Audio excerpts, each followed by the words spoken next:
What's going on, everyone, and welcome back. I just wanted to start this video by saying that there is extremely big news coming for the channel, for me and the channel. And I think you guys are gonna be super excited about it. I can't tell you exactly what it is just yet, but stay tuned. I think I'm gonna be releasing it next video, so it's great. It's gonna change the entire channel, and I am just super pumped about it. Secondly, make sure to like, make sure to subscribe to all the videos. We've been doing really well. Everything has been, improving. Numbers are coming up, so keep on doing that. And last but not least, the title of this video, we are going to discuss, or I am going to discuss, the Lynx Rave RE, which I have tossed around the idea of doing a video on this. No, I did not write it. I want to clarify that right off the bat. I did not write it. I do not need to write it.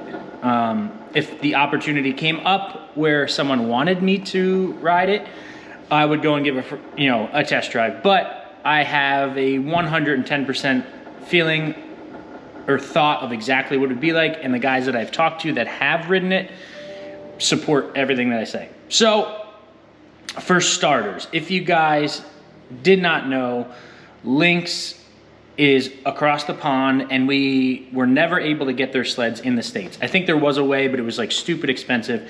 So BRP has now brought over a couple models of the Lynx lineup over to the States to make it available for everyone over here, which I think that's awesome. I really do think that's something that needed to happen for a while. And the fact that they have finally stepped up to the plate and done it, I think that's super cool. They brought over three. It's a trail sled, I think I like a crossover sled, and then a mountain sled. I don't know the specifics on it. I'm only gonna be talking about the trail sled and kind of what I think about that. So, what is the difference? I believe I think it's a BRP product. It's just a different variation of it, and it's got different odds and ends stuff. It has a couple little quirks here and there. The biggest thing probably being the rear suspension. If you guys have been following along for a while, you probably have heard me talk about me on Ski-Doo. So I used to race for Ski-Doo. That's what I did for a living. I was an East Coast rider, and Ski-Doo was great to me. They were always very good to me. So when I retired from snowcross and got back into the trail side of things, I went with BRP products, with Ski-Doo products. So I had a couple of used sleds, and then I ordered, when I didn't even order, I got a leftover 2017 Renegade Gen 4 850. I did all my special things to it. I made it, my sled, and I absolutely hated it. For lack of better wording. I was not a fan of it. I didn't like the way that you sat on it. I didn't like the geometry of, your rider position on it, your ergonomics, as a lot of guys say. I did not like the front end at all. And I did a bunch of stuff to try and get it to handle the way that I wanted it to, and I never could. Long story short, I ended up breaking the rear suspension where the center shock and the rear mounts to the front torque arm. I sheared those mounts right off. Had no other option but to ride a Polaris, and then that's where my love for the Axis chassis started.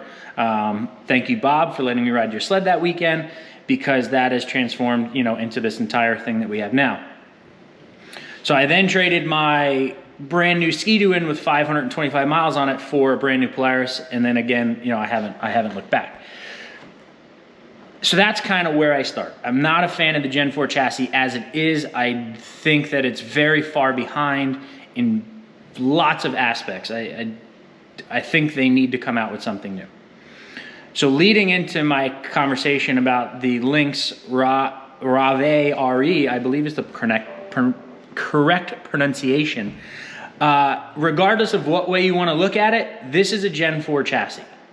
It is the exact same tunnel, it's the same bulkhead, it's the same front suspension with some quirks added to it. So I'm gonna touch about some of the quirks. First off, there's shock package on this. That is where I think this, how do I word this? And this is not scripted at all. I don't have anything written down. This is just, I'm flying from my handle here. shocks. These are 46 mil, and I have it up, 46 millimeter KYB Kashima coated shocks. This is a huge step in the correct direction for BRP products, because this is one of the top of the line shocks.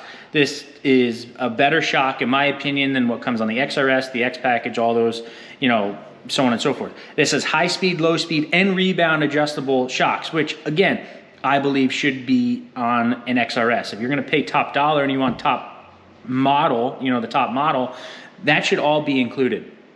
So first glance, I think that's awesome that they put that on there. I think that's a huge step in the right direction for that. Secondly, some of the body panels are a little bit different from what I see. The knees, you know, they're contoured a little bit more to get you to try and lean into it. But again, it's the same concept. It's still a Gen 4 chassis, and it's not, you're not very rider forward. When I sit on them, even now, I feel like I'm sitting in this chair. I feel like I'm sitting very far back, and there's nothing aggressive about the seating position on a Gen 4, or the Lynx for that matter. Again, the Lynx have different contoured body panels, so you can get your knee a little bit further over. It's not like a flat wall. It's, you know, they shaved it down. So yes, I think it's probably easier to ride, but again, you're still in that same seating position as a Gen 4. Front end wise, it's the same front end that Ski-Doo has on all their thing, you know, all their models. Their entire Gen 4 platform. It's a RAS, I can't even think of the name of it. Again, I was not a fan of that on my Gen 4, and I know they changed a little bit of it, but I still think they're very far off on front end geometry. I personally think that the race sled front end that they have on the 600 RS sled, like the snowcross sled, is what needs to come factory on the trail sleds. I think the way that the A-arm angles are and everything like that, I think it's just totally wrong. And I mean, that's a known thing in the industry, that like, and that's why I like, well, part of the reason why I like the Polaris so much more over the Ski-Doo, or if I was to ride a Lynx, is the front end. I think the Polaris front end is light years ahead of the Ski-Doo geometry front end. Why they don't change it, I don't know. It honestly drives me bonkers that they haven't changed that. And again, I know they just came out with something a little while ago. Rear suspension. In my opinion, the R-Motion is probably one of the best rear suspensions. And I love my Pro CC, but the R-Motion that Ski-Doo has out is probably awesome. So this rear suspension on the Lynx, which is a PPS3 rear suspension, I don't necessarily know if that is a step in the right direction. It is completely uncoupled. You have no torsion springs. You have a center shock, which is completely separate to the rear shock, and the rear shock is a coilover as well, which that I actually like. But it's completely uncoupled, and from every video that I watch and everyone that I talk to, everyone's like, oh, it's a wheelie monster, which if you just want to go and wheelie all day, probably awesome. But if you want to go and aggressively trail ride, that is not what you're going to want. It's definitely not what I'm going to want. And a lot of guys have commented on my videos and they're like, are you going to get a Lynx? Like, that seems like it's built for you. And as much as I like the shocks on this sled, anything other than that, it's not built for me, not even to the slightest bit. I don't want to go do wheelies all day long, and when I go to throttle in the center of a corner, I'm, you know, picking my skis up and they're jumping because all, you know, it's completely uncoupled. And I've had Polaris guys that love Assaults, which are also uncoupled, that have ridden these and they're like, it is totally different. These skis never touch the ground. And that's not what I want. I do a ton of work to get my sled to steer when I want it to steer. The last thing I wanted to do is just to carry the skis 100% of the time when I'm on the throttle, which if you guys have watched videos, I am always on the gas. So no, that's not what I want. Big bump absorption is kind of what this is for, a straight line and huge moguls. And that, to me, is a good time, but I think you're going to be lacking too much in the cornering department and everything like that to really get to use this sled the way that, in my eyes, a trail monster like such should be ridden. So I guess my overall outlook on this sled is it's probably not going to be a good trail sled. And I also see guys are saying that they're super stiff and everything like that. And oh man, I could go on and on and on about being too stiff and not too stiff, and just these things. It's built for big giant holes.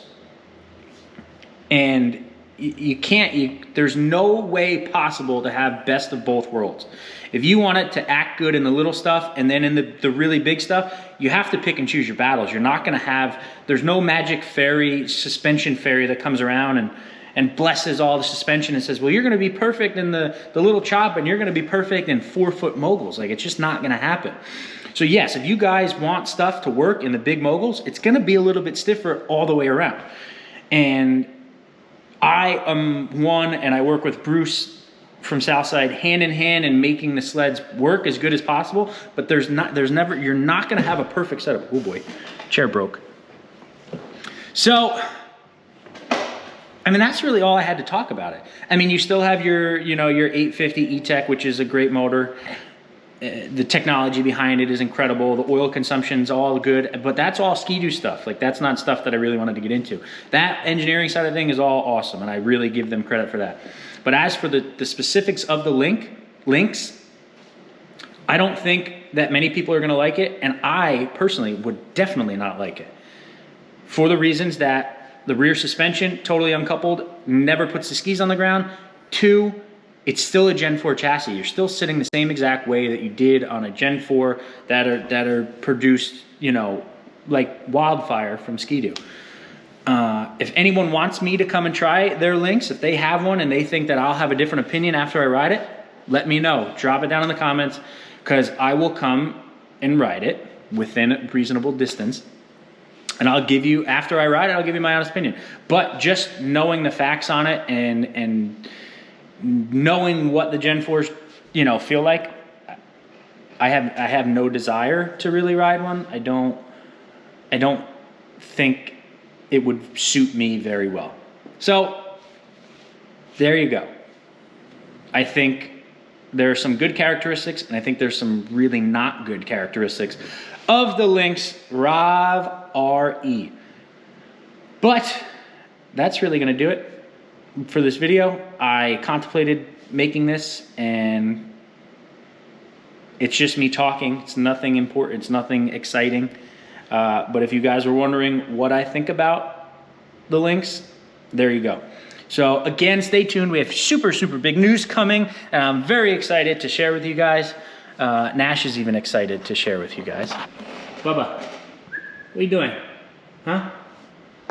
He's sleeping. See, I've got it up here. But super big news coming, so make sure to stay tuned.